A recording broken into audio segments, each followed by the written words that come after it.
అలాగే కుక్కట్పల్లి నల్ల చెరువులో హైడ్రా కూల్చివేతలు పూర్తయ్యాయి. నల్ల చెరువును ఆక్రమించి కట్టినటువంటి భవనాలను భారీ బందోబస్తు మధ్య కూల్చివేశారు. 16 వ్యాపార సముదాయాలను నేలమట్టం చేశారు. జనం ఉంటున్న భవనాలను మాత్రం వదిలేశారు. అయితే జనం ఉంటున్న ఇళ్లను మాత్రం నోటీసులు ఇచ్చినట్టుగా తెలుస్తోంది. అందులో ఉంటున్న వారికి అధికారులు నోటీసులు ఇవ్వడం జరిగింది. 10 నుంచి 15 రోజుల్లోగా ఖాళీ చేసి వెళ్లిపోవాలని, ఆ నిర్మాణాలను కూల్చివేయాలని నోటీసులు ఇచ్చారు. గడువు తర్వాత కూడా ఒకవేళ కూల్చివేయకపోతే తామే వాటిని అక్కడి నుంచి తొలగిస్తామని హెచ్చరించారు.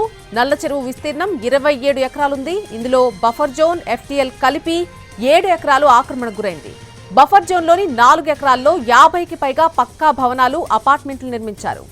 LTFలోని 3 ఎకరాల్లో 25 భవనాలు, 16 షెడ్లు ఉన్నాయి.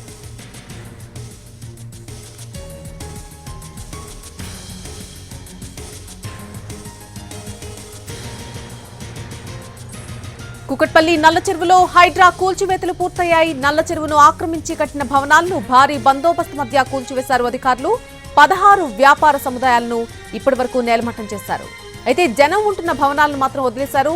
జనం ఉంటున్న ఇళ్లను వదిలేయడం జరిగింది. అందులో ఉంటున్నటువంటి వారికి అధికారులు నోటీసులు ఇచ్చారు.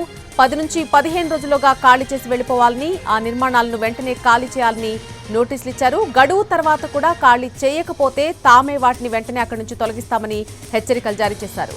నల్ల చెరువు విస్తీర్ణం చూసినట్టయితే 27 ఎకరాలు ఉంది. ఇందులో బఫర్ జోన్, FTL కలిపి 7 ఎకరాలు ఇప్పటివరకు కూడా ఆక్రమణకు గురైనట్టుగా చెప్తున్నారు అధికారులు. ఆ బఫర్ జోన్లోని 4 ఎకరాల్లో 50కి పైగా పక్కా భవనాలు, అపార్ట్మెంట్లు నిర్మించేశారు.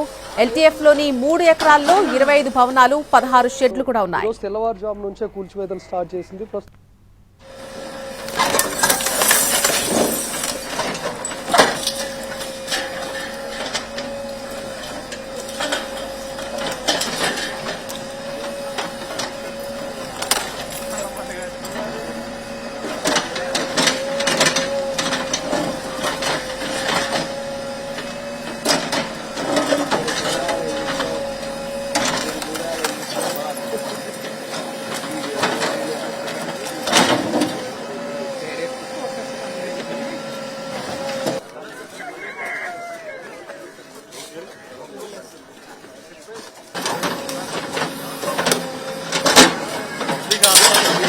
పబ్లిక్ ఉన్నారు చూడండి, వీళ్ళు కొన్ని ఎడగొండ ఏదన్నా రాగి వాళ్ళు మళ్ళీ ఇది చేస్తారు.